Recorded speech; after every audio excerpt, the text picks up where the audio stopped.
Hey there, friends. How's it going today? It's May 20th, 2021. For what it's worth. And I'd like to make a statement, or a claim, rather, that people do change. Now, I suppose people could interpret that one of two ways, or anywhere in between. Some people would say, well, now people are, once they reach adulthood, they're pretty much the same person and people never change. Others would say, of course, people can change. People change all the time. They overcome addictions, they overcome their fears. So I thought about this a bit, and I realized something. When do people say, you've changed?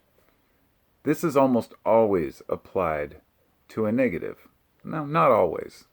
But anytime I've heard this applied, it has almost always been towards a negative. People are like, oh, you've changed, or this person's changed. They used to be this way or this way. But it's seldom the, enlightening, oh, this person has changed. He's a totally different person.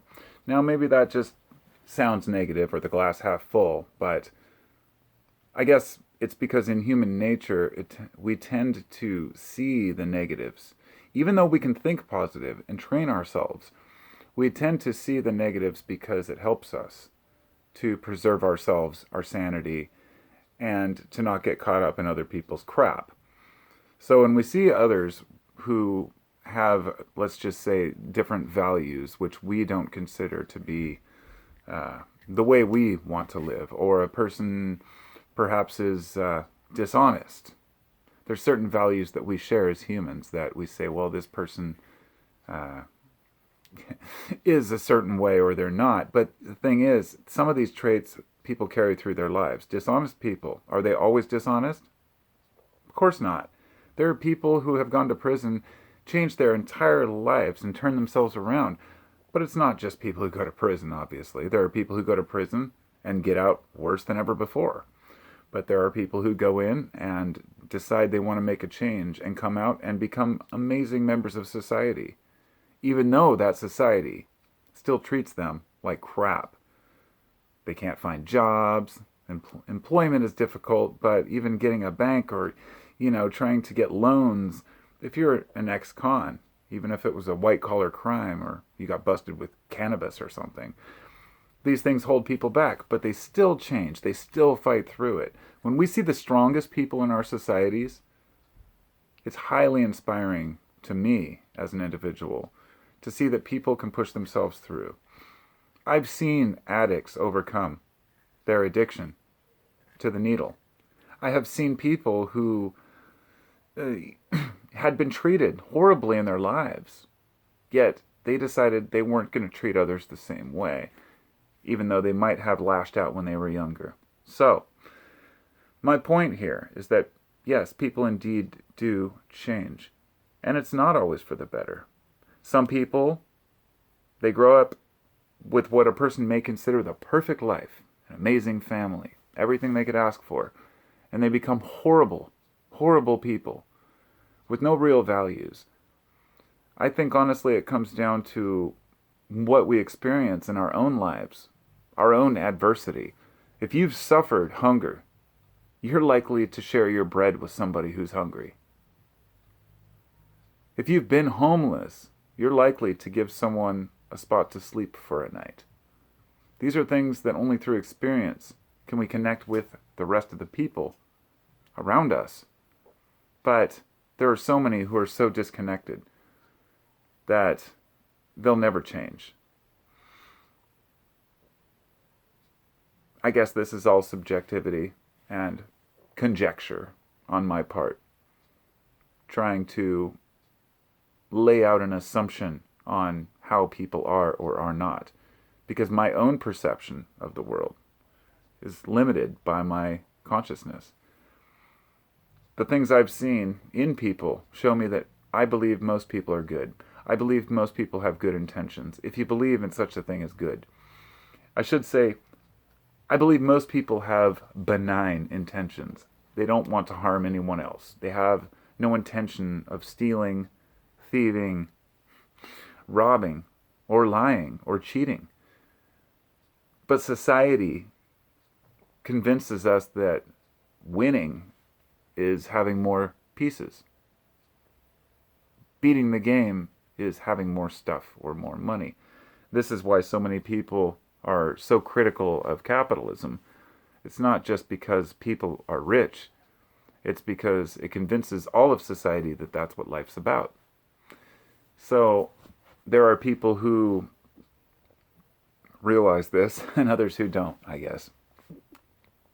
Anyhow, I firmly believe that people do change, and I think it's important that we give credit where credit's due to those in our society who have turned their lives around at rock bottom, and there's nowhere left to go but straight up at that point.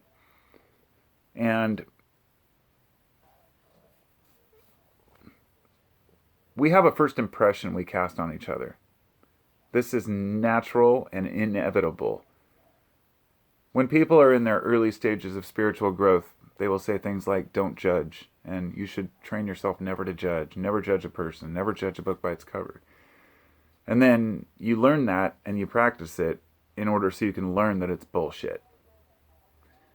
Because we all judge naturally. It's instinctual and it protects us. We judge based on our preconceived notions, but we also judge based on our experience in life. When a person's acting shady or seems suspicious, we're not always right about it. But I think we can trust our gut a lot of the time on these things. So when it comes to whether people change, I think that's up to the individual to be able to determine and to develop your emotional intelligence and your awareness enough to see whether a person truly is the person they claim to be. It's a tricky one. What does it mean to be yourself? What does it mean to be honest? For some people, business is honesty. Lying for the sake of business is a good thing because they were trained that's a good thing. This is why we have so many crappy products. This is why we're lied to constantly by corporations, and why cigarettes are good for you according to the cigarette companies. And anyhow, I guess I just wanted to lay it out there. My thought that was on the top of my mind when I talked about this, when I first started, I didn't really have any preconceived notion about what I was going to talk about in this video, except that people do change. And I wanted to focus mostly on the better, because I've seen people who have turned their lives around in situations that you would not even believe they could ever come out of and become amazing people. And in fact, some of the greatest people who have ever lived have suffered some of the greatest adversity. Look at your heroes in history. Look at the people who are revered by society as being peace bringers or ones who brought people together. And just sit back for a minute after this video. Close your eyes and think about the people who you think society looks up to. Who, even if you don't, but like things like, Gandhi or MLK or even various presidents, and think, what is it about these people that people like specifically? And you'll find that there's two things. It's either they're a strong man type who convinces others that they're a valuable asset to society. The people like the bankers, the presidents who say, I'm here because society needs me. Then there's the more mild ones that people just flock to. The people who can walk all the way across the country and have hordes of people following their every footstep, barely batting an eye, saying very simple words because people relate to them. And I'd much rather follow somebody in a robe across the desert than I would to follow a guy in a suit and tie into the money pit. But that's just me. Thoughts welcome. Peace out. I'm out.